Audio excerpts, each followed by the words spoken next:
Olá, meus amigos. Sejam bem-vindos a mais uma aula do nosso curso de Antropologia Bíblica aqui do Seminário Batista Reformado John Dagg. É um prazer receber cada um de vocês aqui no nosso curso, na nossa instituição. Estamos aqui na quarta aula do curso de Antropologia Bíblica e antes de entrar no assunto do dia, eu quero apenas revisar com vocês muito rapidamente alguns assuntos que nós abordamos na aula anterior, na aula 3, né? Na aula passada, nós falamos basicamente sobre o que significa imagem de Deus.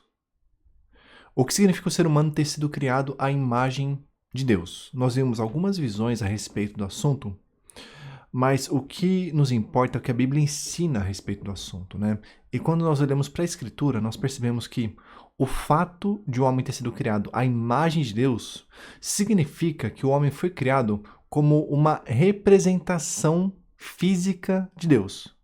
Ou como, melhor, como representante físico de Deus. O homem não é exatamente uma representação física de Deus, como se Deus tivesse imprimido no homem, né, a sua forma física, porque Deus é espírito, lembre-se. O homem é o representante físico de Deus. Mais do que isso, é o seu representante real. O homem foi criado para representar Deus. E, na qualidade de representante de Deus, cabe ao homem imitar de forma deliberada o seu Criador. Nós fomos criados para imitarmos quem Deus é, para reproduzirmos as suas virtudes. Se Deus é amoroso, se Deus é justo, se Deus é gracioso, se Deus é bom, se Deus é generoso, nós devemos reproduzir no nosso viver diário quem Ele é. E assim nós seremos boas imagens de Deus, bons representantes de Deus. Tá bom? Então, em suma, foi isso que nós vimos na última aula. E agora, nessa aula 4, vou citar para vocês aqui os slides. Vamos falar um pouco sobre masculinidade e feminilidade. Masculinidade e feminilidade com base na Escritura Sagrada, evidentemente. Bom, eu quero começar a aula de hoje entrando numa discussão que talvez pareça um pouco estranha para alguns de vocês, né? No passado, né, dentro do judaísmo, formulou-se a proposta de que o ser humano original criado por Deus era um ser andrógeno. Um ser andrógeno é um ser que tem características femininas e masculinas. Portanto, o ser humano original criado por Deus não era nem homem nem mulher. Ele era homem e mulher. Ele era um ser andrógeno. Eu já falei para vocês que o termo hebraico Adam, que é traduzido geralmente como Adão, significa homem, o ser humano do sexo masculino, mas também pode significar humanidade, o conjunto dos seres humanos. Esse ser humano original, esse Adam original que Deus criou segundo essa proposta, seria um ser andrógeno, nem homem nem mulher, homem e mulher ao mesmo tempo.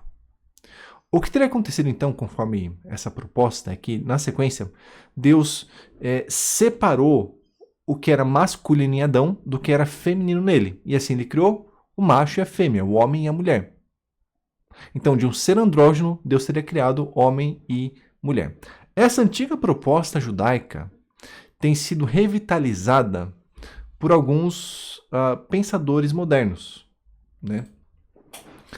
Principalmente autores e pensadores de linha igualitarista, de forma muito geral e talvez até simplista.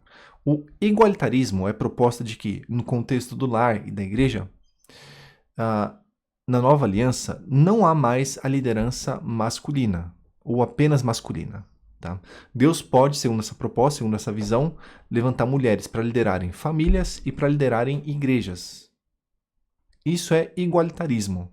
Tá? Os igualitaristas têm ressuscitado essa antiga visão judaica e têm proposto também que o ser humano original criado por Deus não era nem homem nem mulher, mas era homem/mulher. Era um Adão andrógeno. Porque isso, evidentemente, né, combina muito bem com a proposta igualitarista, a proposta de que não há hierarquia dentro da relação entre homem e mulher na igreja e no lar. Tá? O grande problema aqui, para essa proposta, é a palavra de Deus, é a Bíblia, né?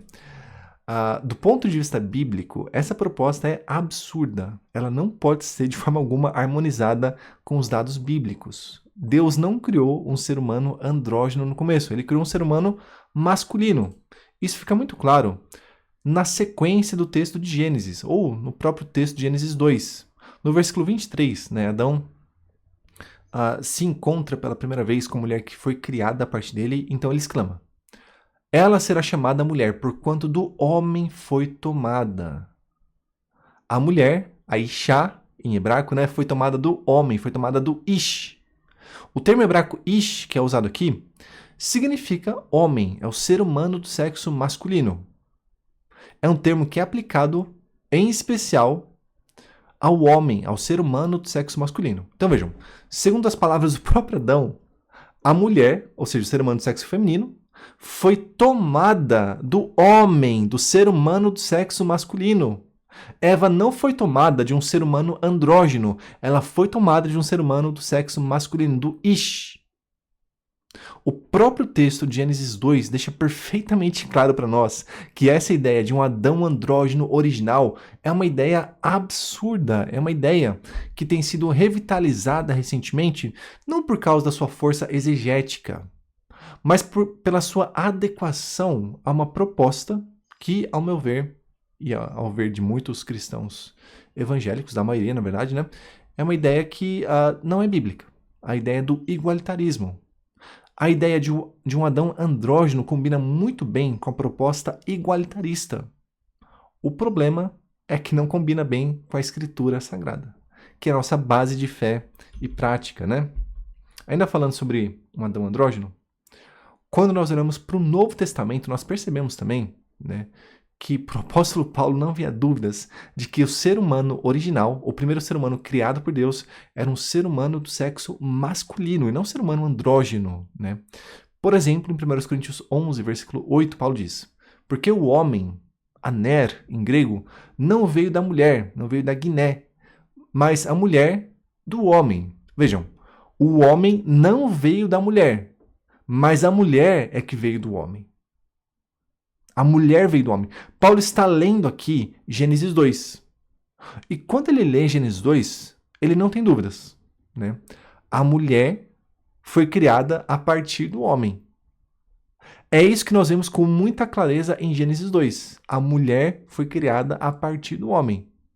O homem mencionado aqui, o aner, né, é o ser humano do sexo masculino e não o ser humano andrógeno.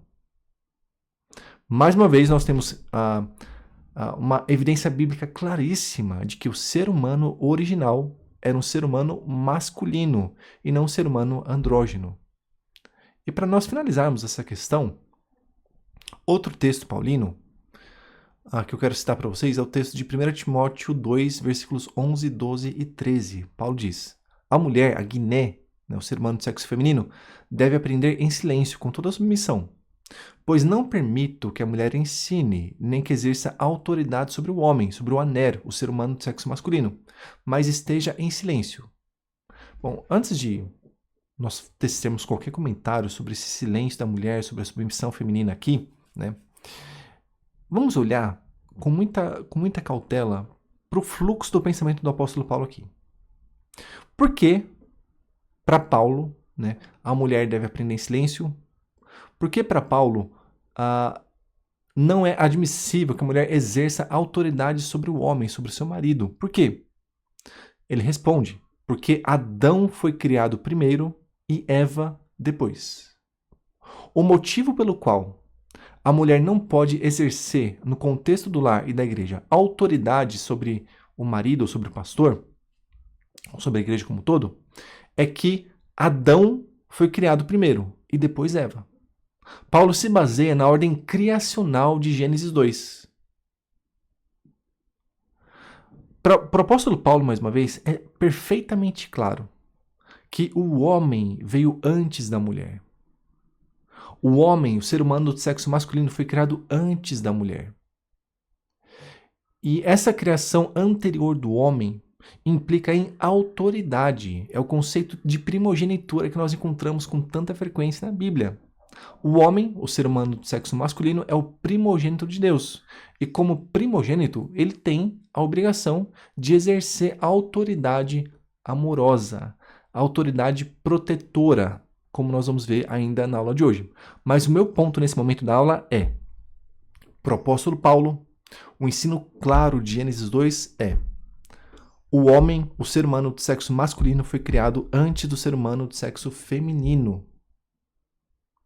Não há espaço na teologia do apóstolo Paulo para um Adão andrógeno, porque o texto de Gênesis 2 não dá espaço para um Adão andrógeno. O Adão original é no ser do sexo masculino, tá bom? Então, fim dessa discussão a respeito do Adão andrógeno, que infelizmente é uma discussão necessária em nossos dias, já que há tanta confusão a respeito desse assunto. Vamos partir para outro assunto. Vamos falar agora sobre macho e fêmea. Em Gênesis 1, 27, nós lemos que Deus criou macho e fêmea. Macho e fêmea. É bem significativo que o texto bíblico não diga que Deus criou homem e mulher, mas macho e fêmea. Porque essa ênfase em macho e fêmea chama a nossa atenção para a sexualidade humana. A ênfase do autor inspirado por Deus aqui se acha na sexualidade humana, e por isso ele usa as expressões macho e fêmea. Deus criou dois seres sexualmente correspondentes, dois seres sexualmente compatíveis, dois seres que, portanto, podem se reproduzir. O ser humano não foi criado como ser autorreplicante, como se fosse uma planária, né? Quando você divide uma planária no meio, cada uma das partes se torna uma nova planária. O ser humano não funciona assim, né? O ser humano, para se multiplicar, precisa se unir a um ser humano do sexo oposto. O macho se une à fêmea e assim gera descendência, né? Quando então o texto de Gênesis 1 usa as expressões macho e fêmea em vez de homem e mulher, o texto está salientando para nós que o projeto original de Deus era criar seres sexualmente compatíveis que pudessem se multiplicar e gerar novos descendentes. A narrativa de Gênesis nos leva à conclusão de que o projeto de Deus é que os seres humanos por ele criados se multipliquem cada vez mais e encham a terra com novas imagens de Deus. No mundo antigo, né, os deuses tinham suas imagens. Se você visitasse uma cidade antiga, da época bíblica, né, você veria lá várias imagens de deuses. Essas imagens representavam a presença de Deus naquele lugar. Nós somos também imagens de Deus, só que somos imagens vivas de Deus. Imagens que, ao contrário das imagens de escultura, falam, andam, pensam, se comunicam, etc. Nós somos imagens vivas do Deus vivo. E nós, como imagens vivas de Deus, somos dotados da capacidade de nos reproduzir. Então, o macho se une à fêmea, ou seja, o ser humano do sexo masculino se une ao ser humano do sexo feminino e gera, então, descendência. Essa descendência é também imagem de Deus. Nós fomos dotados da capacidade de gerar novas imagens de Deus. Nós devemos, portanto, encher o mundo com imagens de Deus, com representantes de Deus que se espalhem por todas as partes. O ser humano foi criado por Deus com a capacidade sexual de se reproduzir. E isso faz parte da intenção original de Deus. Ele quer que o mundo inteiro se enche da sua glória, que o mundo todo se enche das suas imagens, dos seus representantes autorizados, que mostram para toda a criação quem Deus é. Seres humanos que imitam a bondade de Deus, a graça de Deus, a misericórdia de Deus, o perdão de Deus, o amor de Deus. Nós devemos mostrar para todo mundo quem Deus é. E para isso nós precisamos nos espalhar por todo o globo, por todo o planeta Terra, para mostrarmos para todos quem Deus é. Porém, por mais que o texto de Gênesis seja tão claro, por mais que o projeto divino seja tão claro, não apenas para aqueles que leem a Bíblia, mas para todo ser humano, tem havido bastante confusão hoje em dia. O apóstolo Paulo, em Romanos 1, faz uma discussão bastante interessante sobre como o ser humano se afastou da verdade divina e dessa forma se tornou louco. O ser humano, se imaginando sábio, acabou se tornando completamente louco ao se afastar da revelação de Deus. Nós, seres humanos, somos especialistas em abraçar loucuras, em admirar a estultícia. Nós, seres humanos, sem Deus, entregues a nós mesmos, só somos capazes de produzir coisas que são completamente malucas e sem sentido. Esses somos nós naturalmente. Deus fez algo belíssimo. Deus fez um macho e uma fêmea.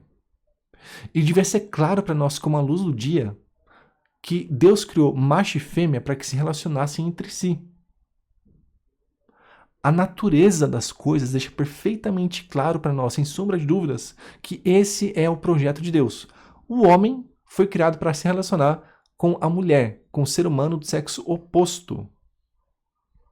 Mas tem havido muita confusão hoje em dia. Nós temos deixado de lado a nítida revelação de Deus na palavra e na natureza e temos abraçado a mentira.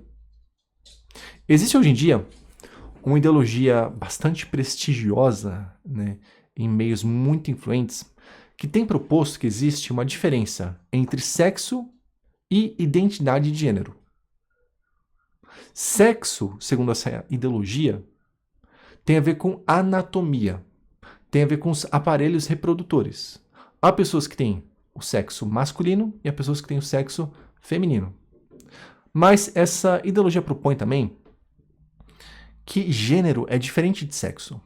Gênero tem a ver com os papéis que seres humanos desempenham dentro da sociedade. E esses papéis seriam construtos sociais.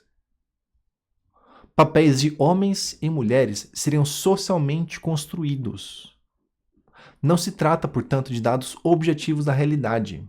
Trata-se de construções subjetivas da cultura. E uma pessoa, segundo essa ideologia, né, não precisa necessariamente se identificar com seu sexo biológico. Se uma pessoa nasceu com sexo masculino, ela não necessariamente precisa se identificar com o sexo masculino. Ela pode falar, bom, eu tenho os aparelhos masculinos, mas eu sou uma mulher. Ou seja, eu quero exercer os papéis de gêneros que são atribuídos na nossa cultura a uma mulher. Tá? Quando isso acontece, né, segundo essa ideologia, quando um ser humano não se identifica com o seu sexo biológico, ele é chamado de transgênero. Agora, quando ele se identifica com o seu sexo biológico, ele é chamado de cisgênero. E além disso tudo, né, há diversas orientações sexuais. Uma pessoa pode ser heterossexual, homossexual, pansexual, assexual. Então, por exemplo, um ser humano que tenha nascido com sexo masculino pode falar, eu sou mulher. Só que ao se identificar como mulher, ele fala, eu sou uma mulher homossexual, portanto, eu vou me relacionar com outra mulher. No final das contas, portanto, o que nós temos é um homem se relacionando com uma mulher, mas, ao mesmo tempo, esse homem diz, eu sou uma mulher homossexual. Na nossa cultura, isso é cada vez mais comum. A nossa cultura tem sido incapaz de enxergar a clareza da revelação divina na palavra de Deus e na natureza. Deus deixou claro para nós, como a luz do dia, que o ser humano do sexo masculino foi criado para se relacionar com o ser humano do sexo feminino. Além disso, meus amigos, há algo importantíssimo que nós não podemos deixar de levar em consideração nesse curso de antropologia bíblica. Nós já mencionamos de passagem, ainda vamos nos aprofundar nesse assunto, mas segundo a Escritura Sagrada, o homem, o ser humano, é uma unidade psicossomática. É uma unidade de corpo e alma.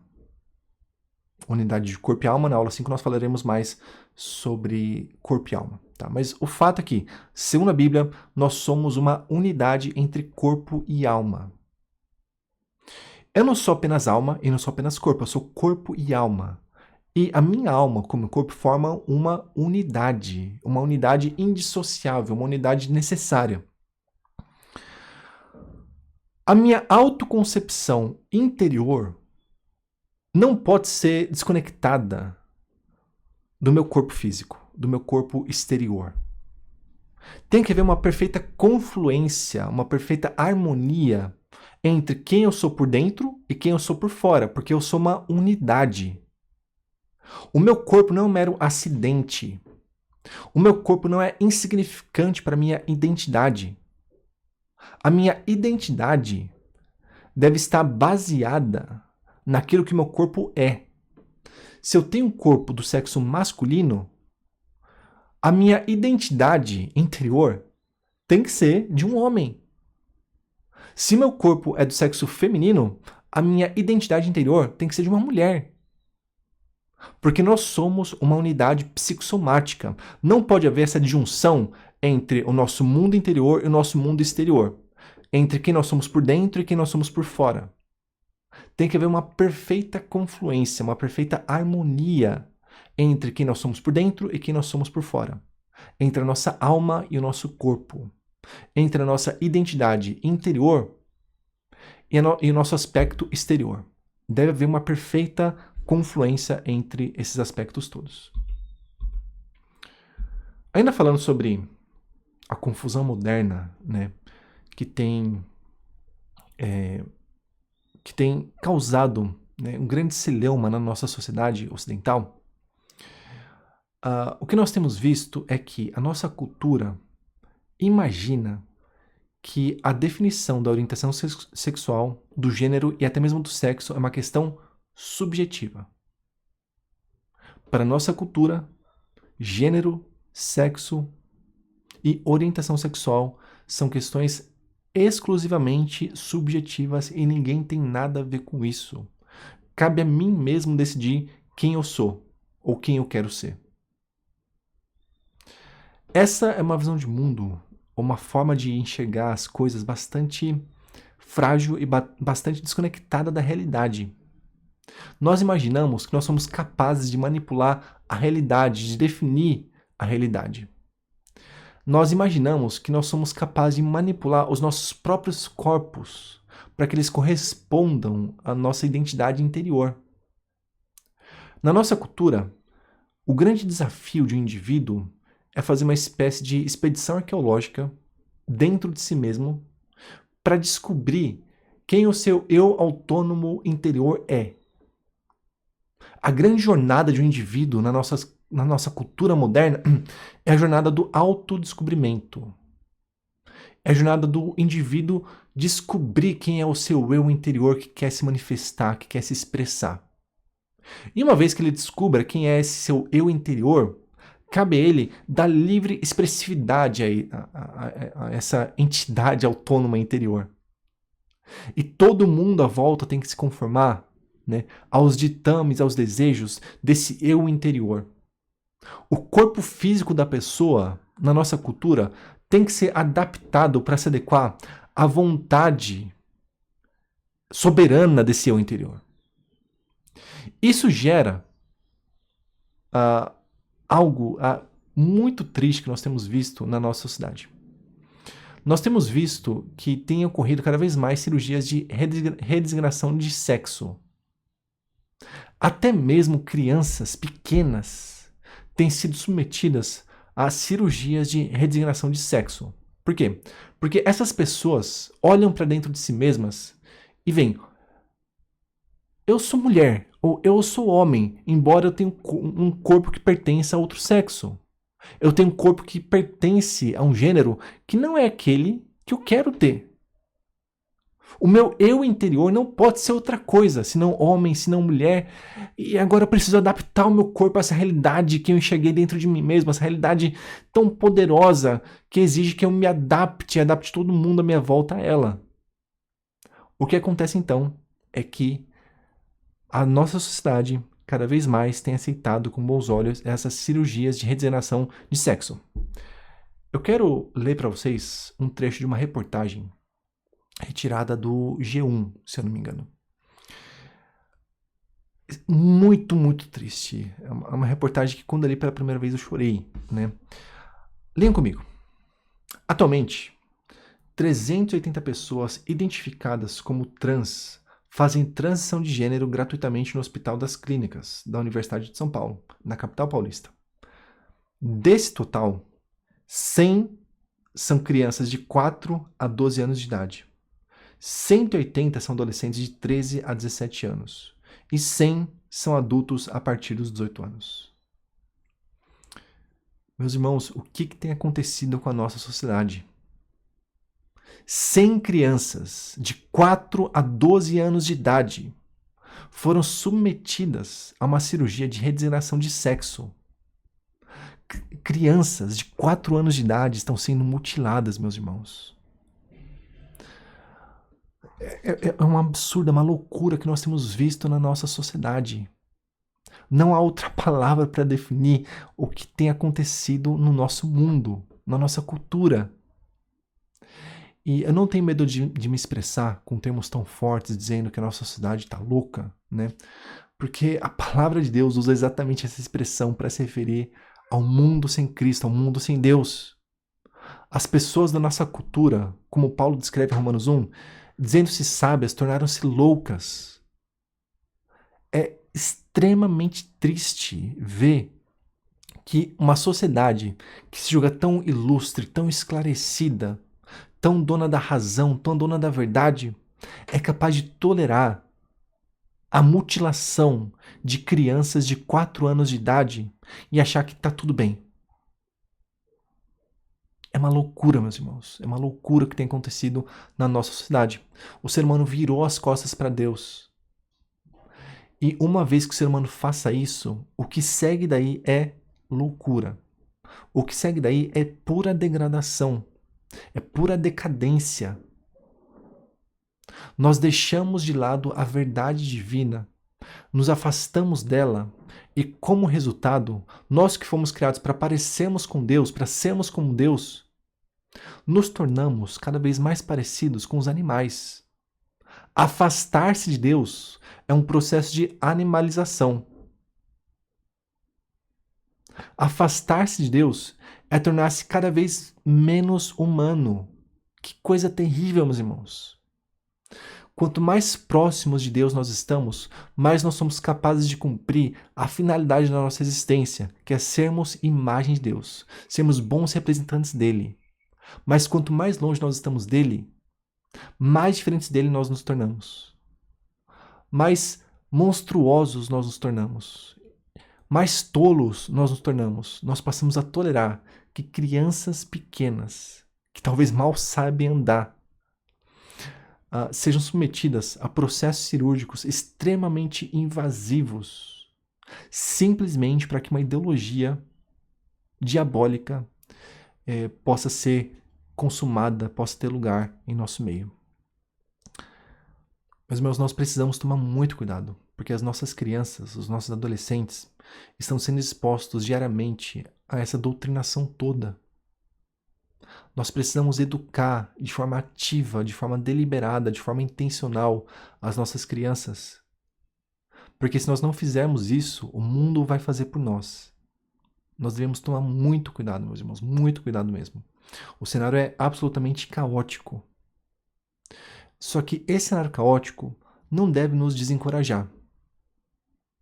A nossa atitude não deve ser algo como, já que o mundo é tão caótico, tão maluco, eu não vou ter filhos. A nossa atitude deve ser o contrário dessa. Nós devemos falar, já que o mundo é um lugar tão mau, o que eu vou fazer é cumprir o mandato de Deus lá em Gênesis 1. Deus quer que eu enche o mundo de imagens dele, para que essas imagens espalhem para o mundo a glória de Deus. Para que essas imagens mostrem para o mundo como Deus é belo, como Deus é magnífico, como Deus é puro, como Deus é perfeito. Nós precisamos espalhar a imagem de Deus pelo mundo, porque o cenário é caótico.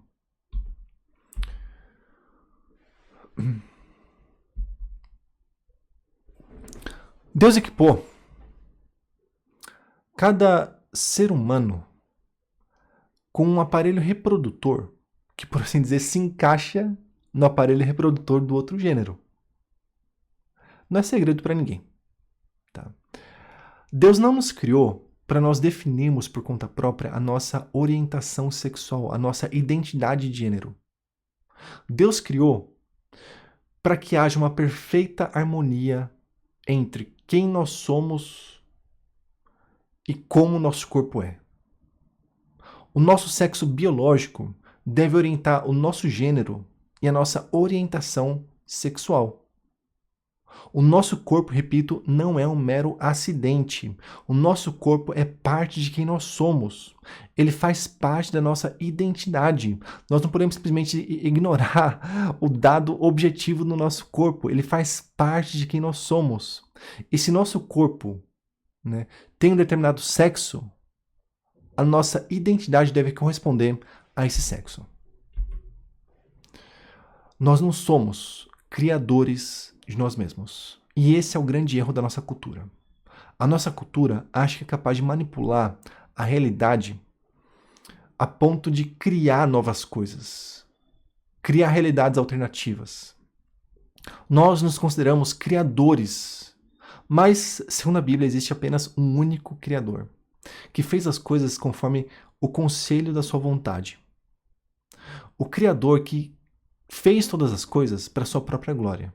Existe apenas um único Criador, Yahvé, o Deus dos exércitos, o Deus de Israel, que se revelou em Jesus Cristo. Esse é o único Criador. Nós não somos criadores, somos criaturas. Não cabe a mim, ser humano, criar um corpo conforme a minha própria vontade.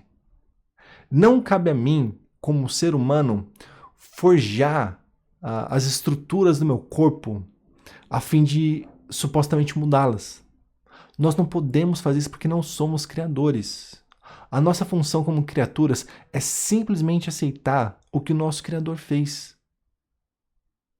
A nossa função como criaturas é olhar para a obra de Deus em nós e falar: Senhor, a tua obra é boa. Muito obrigado por isso. Nós temos que olhar para a obra de Deus no nosso corpo e na nossa alma e falar: Senhor, muito obrigado, não poderia ser melhor.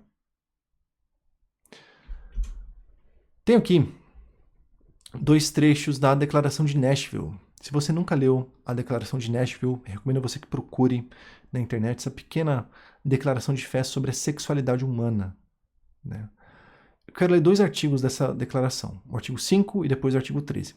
O artigo 5 diz: nós afirmamos que as diferenças entre as estruturas reprodutivas do homem e da mulher são integrantes do projeto de Deus para a autoconcepção como macho ou fêmea. Então vejam, a declaração diz aqui que as estruturas reprodutivas, ou seja, o sexo do homem e da mulher, fazem parte do que Deus espera para nós como seres humanos, ou como macho ou como fêmea. Tá? Se eu tenho estruturas reprodutoras masculinas, isso faz parte do projeto de Deus para mim como macho. A minha esposa tem estruturas reprodutoras femininas. Isso faz parte do projeto divino para a autoconcepção dela como fêmea. Em outras palavras, Deus quer que a minha esposa se identifique como mulher, porque Deus deu a ela os aparelhos reprodutores de uma mulher. O corpo faz parte de quem nós somos.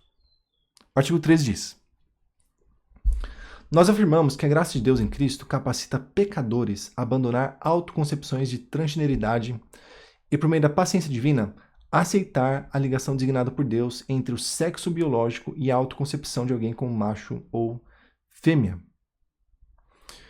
Pessoas que estão sinceramente enganadas pelos mitos da nossa cultura e pelos seus mitos interiores, né, podem ser libertas pela graça de Deus, como qualquer outro pecador. Pessoas que, no presente, nutrem autoconcepções equivocadas a respeito da sua própria identidade, podem ser libertas pela graça de Deus.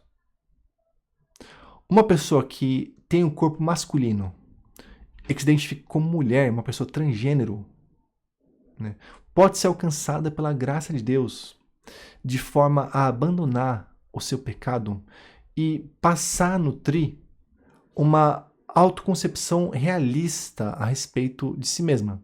Ou seja, essa pessoa transgênero pode perceber, pela graça de Deus, que na verdade ela cometeu um equívoco.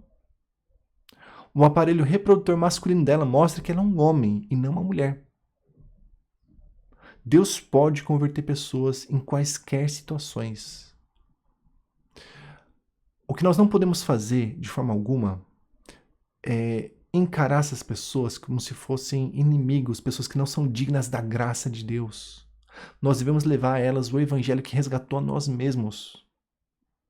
Devemos denunciar, sim, o pecado delas. Devemos confrontá-las em amor, como a palavra de Deus nos ensina. Devemos nomear o pecado, como a palavra de Deus também nos ensina. Devemos chamar as pessoas ao arrependimento, conforme a Escritura nos ensina. Mas é necessário, meus irmãos, que nós busquemos essas pessoas, que nós nos mostremos solícitos para com elas. São pessoas que estão, muitas vezes, sinceramente enganadas. São pessoas que vivem numa cultura completamente maluca, que acabou com a mente delas, que transformou a mente delas de forma que elas não são mais capazes de enxergar um dado claríssimo da realidade. Nós devemos ir atrás dessas pessoas e anunciar a elas o Evangelho. E na reta final dessa aula, eu quero falar um pouco sobre autoridade masculina e submissão feminina.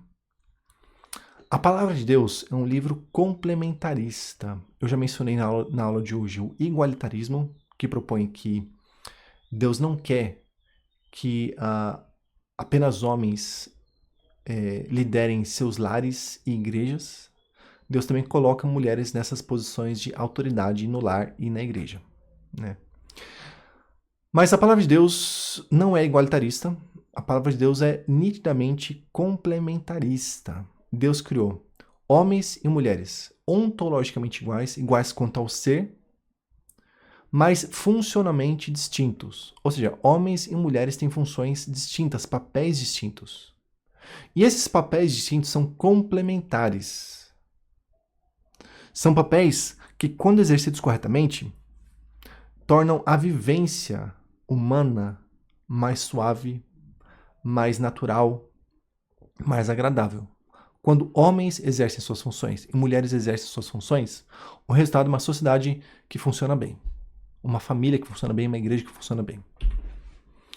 Bom, primeiro, eu quero destacar que a autoridade masculina foi instituída por Deus antes da queda.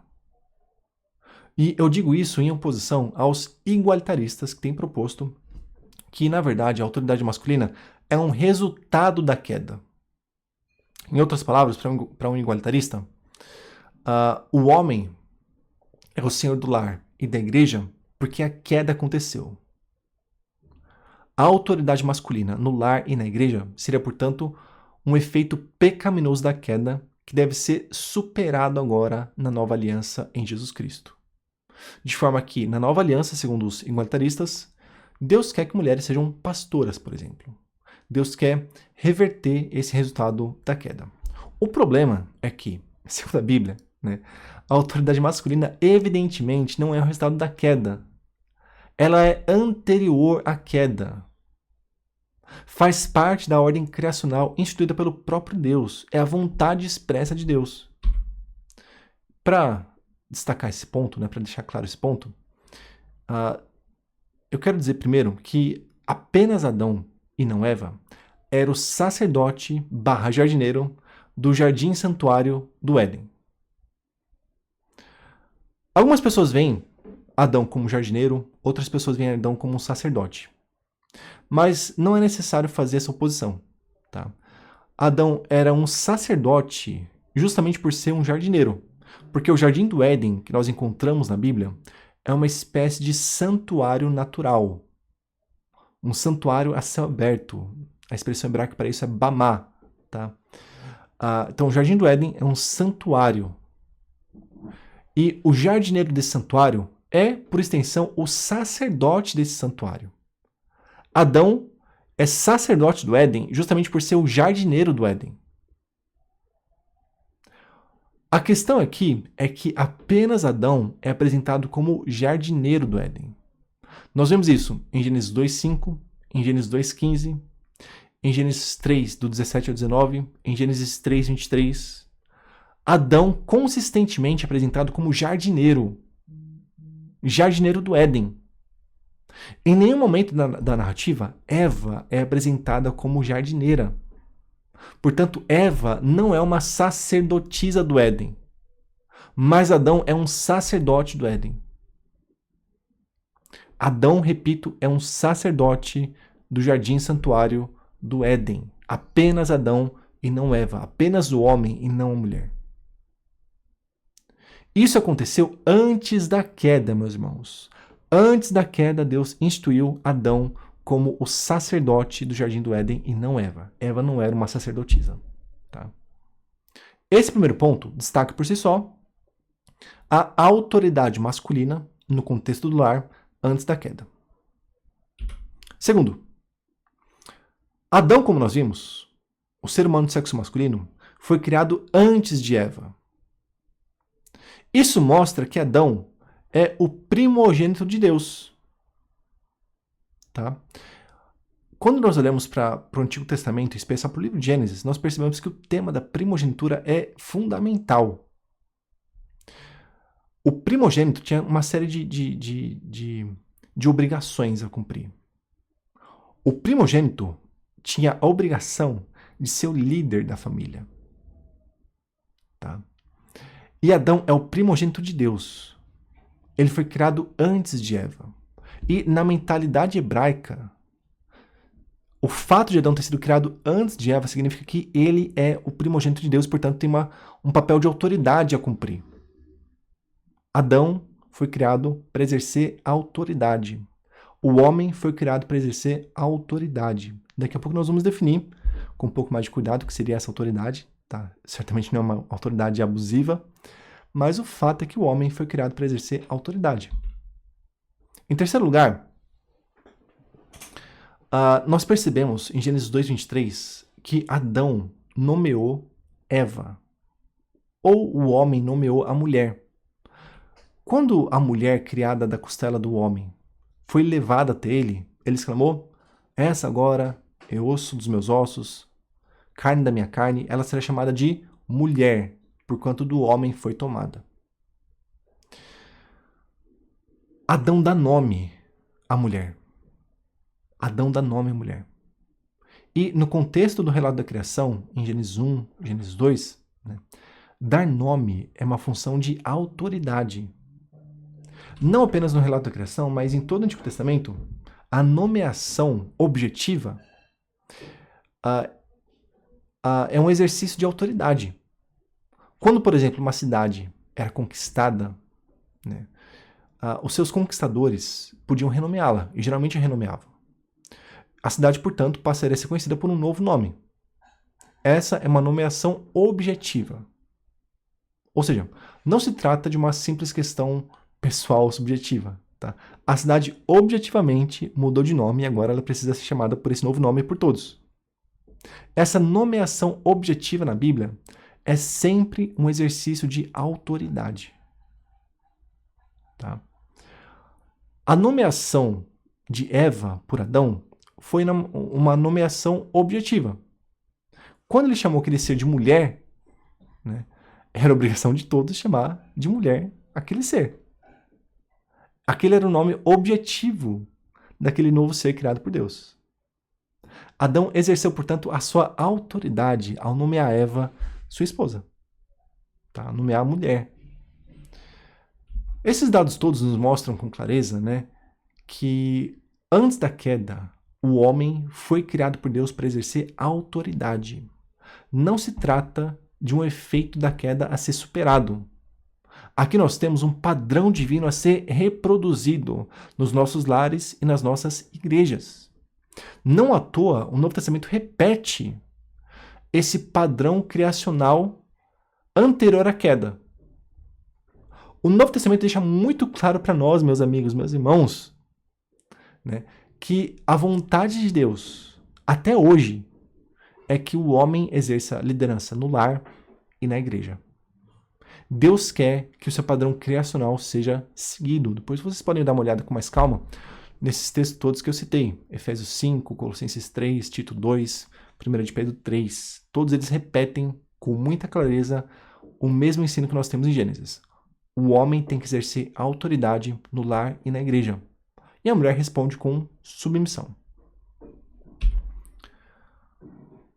O que nós podemos dizer é que o resultado da queda é o machismo e o feminismo.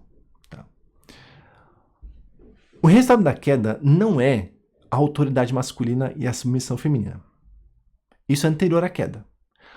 O resultado da queda que nós temos que superar é tanto o machismo quanto o feminismo.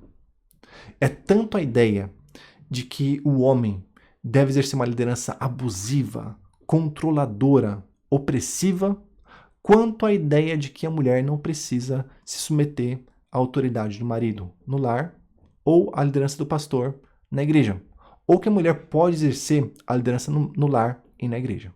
Tá? Eu estou falando bastante sobre autoridade masculina e submissão feminina, mas o que exatamente isso significa?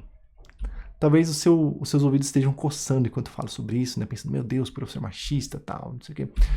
Bom, mas vamos tentar definir, biblicamente, o que é autoridade masculina e submissão feminina. Vamos lá, então. Primeiro, a autoridade do homem no lar e na igreja é limitada. Não existe algo como autoridade ilimitada dentro da criação de Deus. O único ser que tem autoridade ilimitada é Deus e ninguém mais. Todos aqueles que recebem autoridade em qualquer esfera que seja, recebem uma autoridade limitada. Ninguém tem autoridade para fazer o que quiser. Todos que têm autoridade só podem fazer aquilo que Deus lhes deu autoridade para fazer. Tá? Se, por exemplo, eu sou um governante civil, se eu sou um prefeito, por exemplo, Deus não espera que eu faça o que eu quiser. A vontade de Deus é que eu faça aquilo para o qual eu fui designado. A vontade de Deus é que eu exerça a minha autoridade não de forma ilimitada, mas de forma limitada. Eu tenho que fazer apenas aquilo que eu fui chamado a fazer. Eu não posso exercer uma autoridade maior do que aquela que me foi confiada. Toda autoridade é limitada, inclusive a autoridade do marido no casamento, inclusive a autoridade de um pastor na igreja. Um marido não tem poderes plenos sobre a sua esposa. Um marido não pode simplesmente escravizar sua esposa como se fosse um senhor maligno. Deus não quer isso. E um marido que faça isso não está exercendo autoridade bíblica, ele está abusando da autoridade. Ele transformou a sua autoridade em autoritarismo. E isso é completamente indevido e é pecaminoso aos olhos de Deus. Segundo ponto. A autoridade masculina não abrange todas as mulheres. Tá? Eu posso dizer que eu tenho autoridade no meu lar. Eu, como homem, fui instituído por Deus como autoridade no meu lar. Mas eu, como homem, não tenho autoridade sobre todas as mulheres. Né? Eu não posso, de forma alguma, me virar para uma mulher na rua e falar, vai pegar um pouco de água para mim. Né? Eu não posso falar isso nem para minha esposa. Mas eu não tenho autoridade sobre todas as mulheres. A autoridade do marido é sobre sua esposa. E do pastor sobre suas ovelhas. Só. Quando, então, né, uma policial mulher ordena que eu pare o carro, eu não posso falar para ela, eu sou homem e você é mulher. Eu que tenho que dar as ordens aqui. Eu não posso de forma alguma fazer isso. Porque Deus, naquele contexto, colocou uma mulher como autoridade sobre mim. E em muitos contextos, de fato, né, pode acontecer de mulheres exercerem autoridade dada por Deus. Mulheres podem ser policiais, mulheres podem ser professoras, mulheres podem exercer cargos públicos de muita influência, podem ser governantes, podem ser presidentes da república. Mulheres podem exercer papéis de liderança em muitos âmbitos, em muitas áreas, em muitas esferas. E a mim, homem, não cabe exercer autoridade sobre essas mulheres, mas me submeter à autoridade que Deus deu a elas. A autoridade do homem não abrange todas as mulheres. A autoridade do marido abrange sua esposa e do pastor abrange suas ovelhas. E é só. Tá? Terceiro ponto. Esse é bem importante. A autoridade do homem não dá a ele privilégios, mas responsabilidades. Pense comigo no seguinte cenário. Hoje é muito comum que tanto o homem quanto a mulher trabalhem fora, como nós dizemos, né? Vamos supor que haja um casal que tenha uma carga de trabalho semelhante. Os dois trabalham fora, digamos, das 8 às 5. Os dois saem de casa mais ou menos no mesmo horário, voltam no mesmo horário.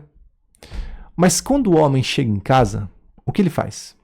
Ele vai deitar no sofá, vai assistir um programa esportivo, vai assistir um jogo de futebol, fica mexendo no celular. Enquanto a mulher parte para mais uma jornada de trabalho, né? Ela começa a limpar a casa, varrer o chão, passar pano no chão, vai fazer comida, vai cuidar dos filhos, vai ajudar os filhos com a tarefa de casa, vai lavar o banheiro, vai fazer isso, vai fazer aquilo, enquanto o homem placidamente continua deitado mexendo no celular. Isso acontece em muitos casais, porque muitos homens e mulheres também acreditam que a autoridade masculina é um privilégio.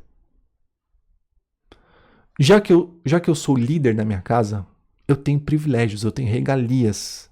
Eu tenho o direito de ficar deitado, de trabalhar menos, enquanto minha mulher se desdobra em 3, em 4, em 5 para cuidar de tudo.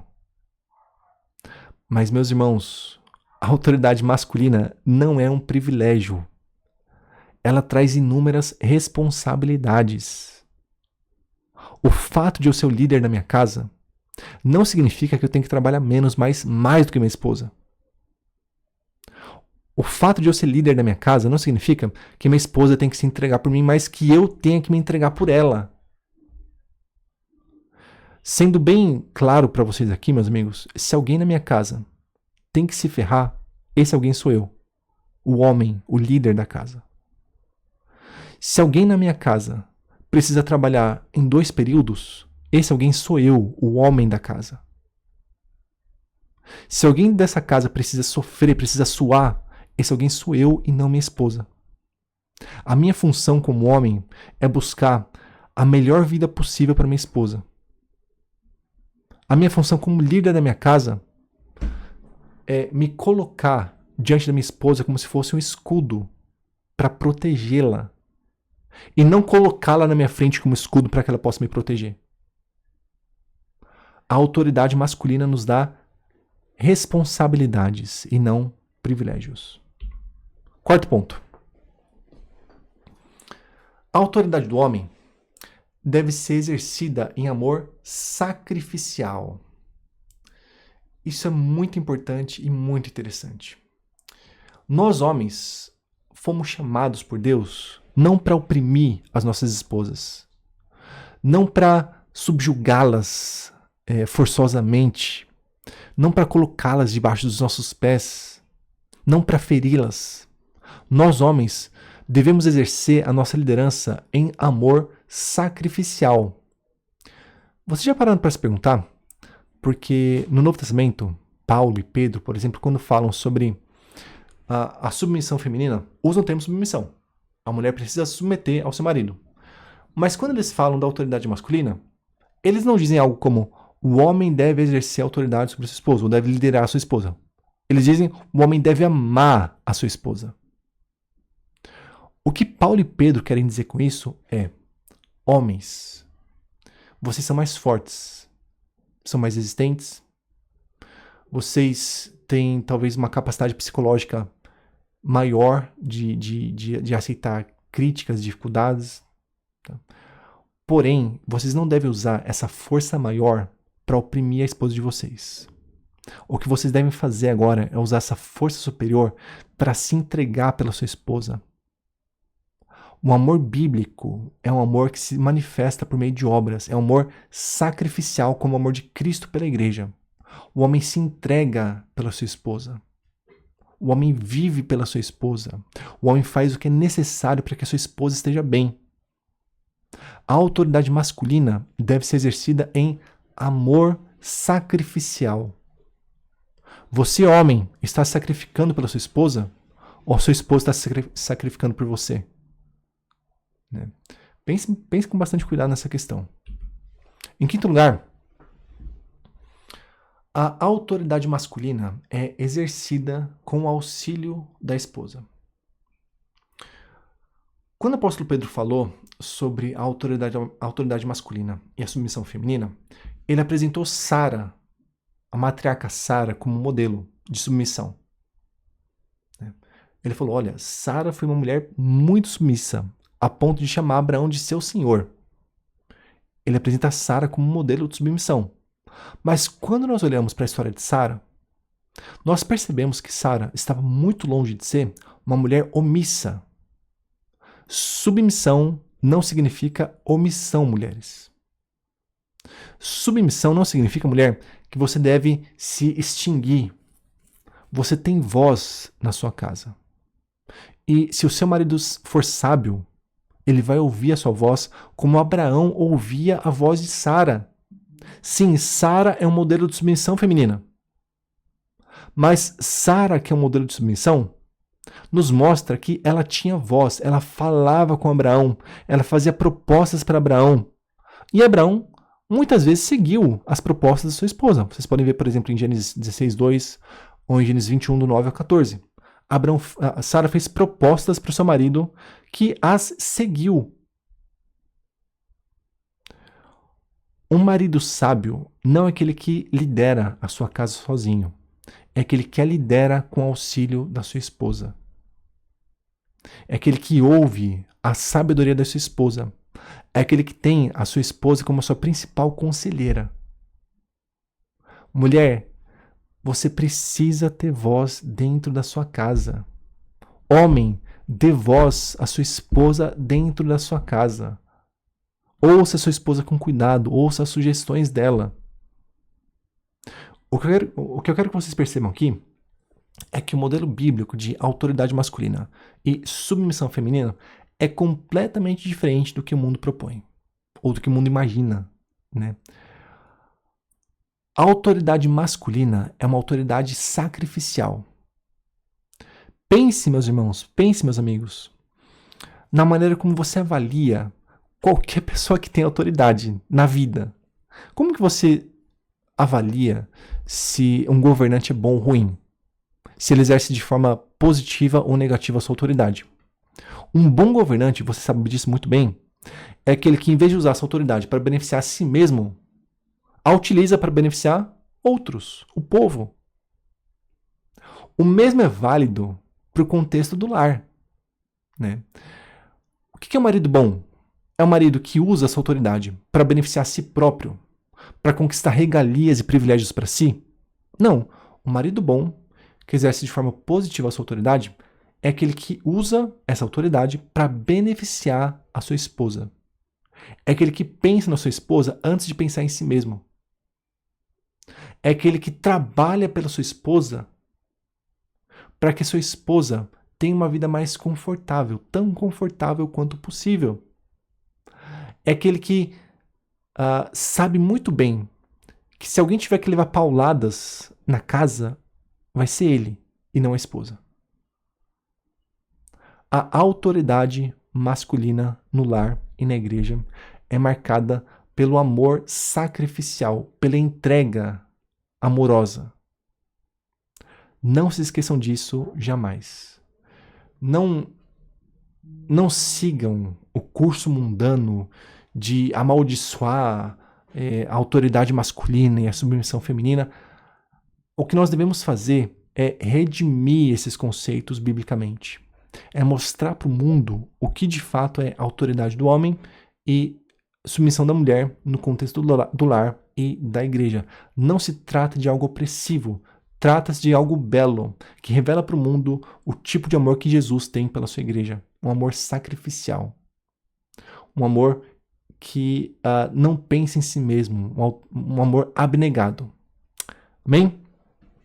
Era isso, meus amigos, que nós tínhamos preparado para a aula de hoje. Espero que a aula tenha sido proveitosa e útil para cada um de vocês. Deus abençoe e até a próxima aula, se Deus permitir.